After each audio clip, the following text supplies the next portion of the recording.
สวัสดีครับทุกคนวันนี้ผมจะทำอะไรบ้าง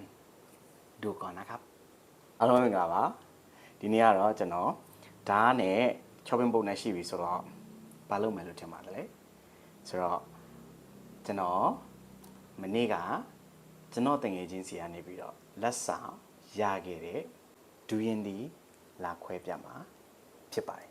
okay 1 2 wow wow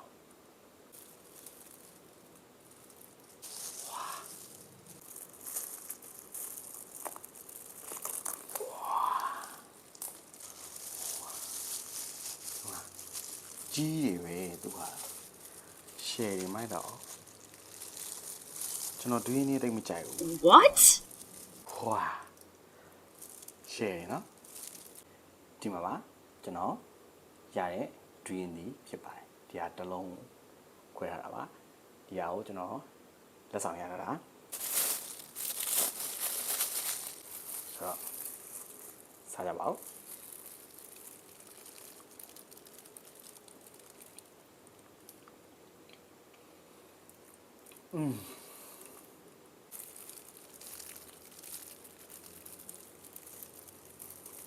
သူရဲ့အစီကိုကြည့်လိုက်အောင်တေးသေးလေး